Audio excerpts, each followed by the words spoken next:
देखिए, भगत और भगवान ये एक पावन पवित्र बंधन है, स्वामी और सेवक का, भक्त और भगवान का। यही नाता बनाया हनुमान जी ने भगवान राम जी के साथ, और हमारे श्री गुरु महाराज जी से, प्यारे महाराज जी ने और हम सब ने ये नाता बनाया कि आप स्वामी हो, हम सेवक हैं। कि स्वामी से सेवक बड़ा, चारों युग परमाण, राम गए पुल बांध के और कूद गए हनुमान। हनुमान जी का नाम क्यों आया भक्तों में? भक्त तो भगवान राम जी के और भी थे, लक्ष्मण थे, भरत थे, शत्रुघ्न थे, सुग्रीव थे, जामवंत थे, अंगद थे, लेकिन सबने सेवा तो की, लेकिन विशेष सेवा जो थी वो हनुमान जी की थी।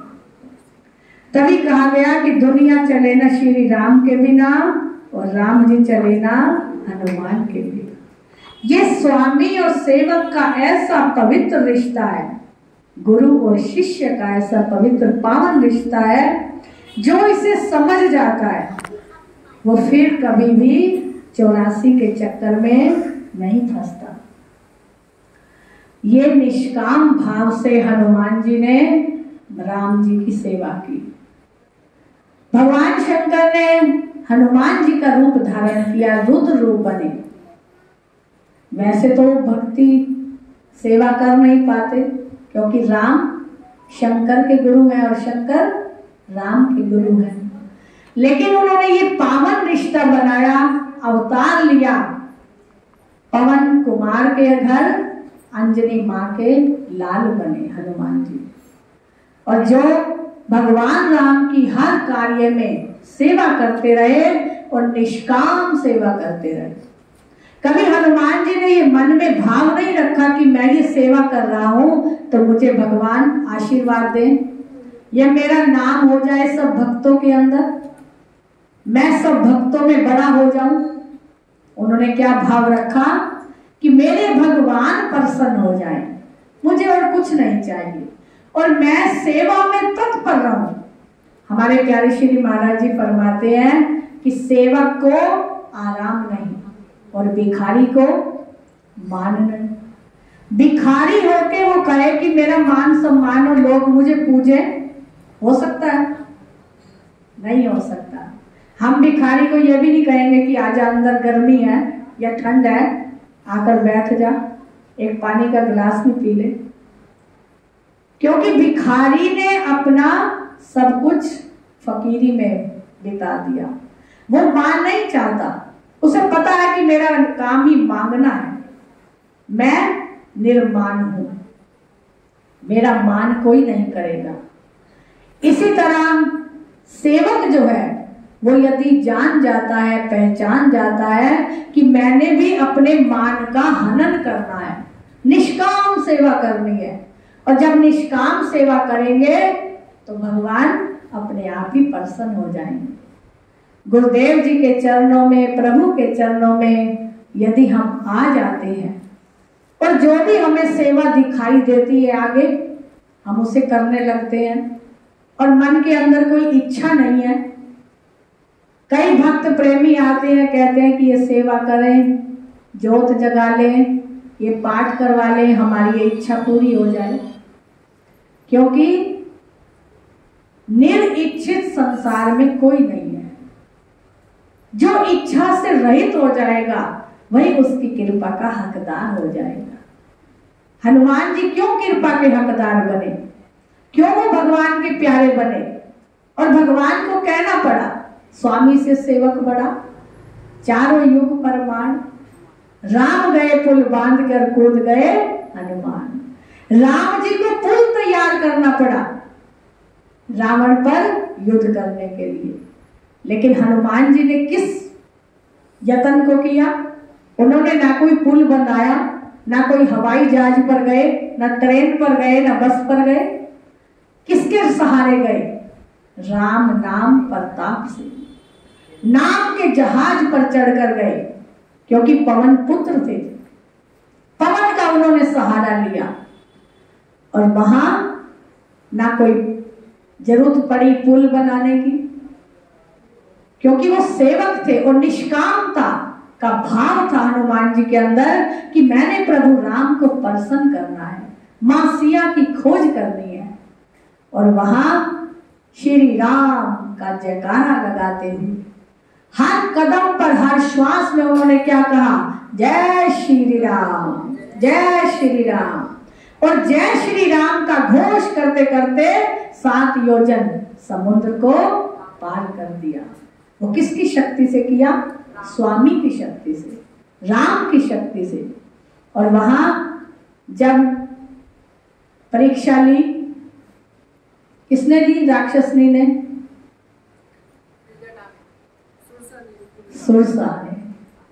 सुरसा ने परीक्षा ली कि मैं इसके बल को देखूं, ये सेवा तो करने चला है राम की, इसके मन के भाव क्या है, ये दिखावे के लिए ही जा रहा है या मन में इच्छा लेकर जा रहा है, ये निष्कामता से जा रहा है। तो वहां सुरसा राक्षसी ने आके रोक लिया कि मैंने मनुष्य को मिल गया, कितने दिन हो गए मैंने आहार नहीं किया, आज मेरे आहार मेरे सामने है।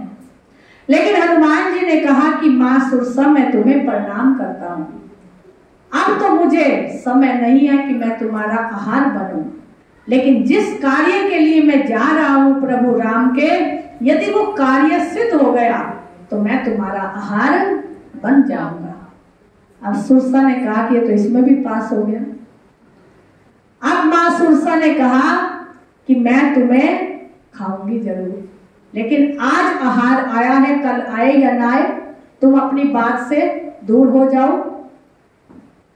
तो हनुमान जी ने अपनी बल और बुद्धि का विचार किया। कहते हैं ना बल बुद्धि में तेज है हनुमान जी। उन्होंने कहा अच्छा मां, यदि तुम मेरे को खाना ही चाहती हो, भोजन ही बनाना चाहती हो, तो खोलो अपना मुख। उन्होंने 8 योजन मुख खोला तो हनुमान जी 16 योजन हो गए। अब उन्होंने 8 योजन का रूप बनाकर सुरसा ने 32 योजन बना लिया मुंह, और फिर उन्होंने 8 योजन का छोटा सा रूप बनाकर सुरसा के अंदर चले भी गए और फिर वापस भी आ गए। वहां बल और बुद्धि को देखकर सुरसा ने कहा कि जाओ, मेरा भी आशीर्वाद है, जिस भगवान राम के कार्य के लिए तुम चले हो, सेवा भाव ये मन में रखे रखना, इस सेवा भाव को कभी ना तोड़ना, और तुम्हारी निश्चय ही जीत है। आगे गए तो लंकनी ने द्वार पर रोक लिया, क्योंकि उसे ब्रह्मा जी का वरदान था कि तुम लंका की राज करने वाली हो, लेकिन जिस दिन इस लंका का विध्वंस होना शुरू हो जाएगा, उस दिन एक वानर के प्रहार से तुम मारी जाओगी। जब लंकनी ने दरवाजा बंद किया हुआ था, हनुमान जी को जाने नहीं दे पा रही थी, तो हनुमान जी ने वहीं एक घुसा मारा कि मुझे भगवान राम का कार्य करने दे। जो सच्चा सेवक लगन में होता है सेवा की, कि मैंने गुरुदेव को प्रसन्न करना है, प्रभु को प्रसन्न करना है, तो उसके आगे जो कोई बाधा आती है तो उस बाधा को एक तरफ फेंकता है। अब लंकनी समझ गई और ब्रह्मा जी का वरदान याद आ गया कि अब लंका का विध्वंस होना निश्चित है।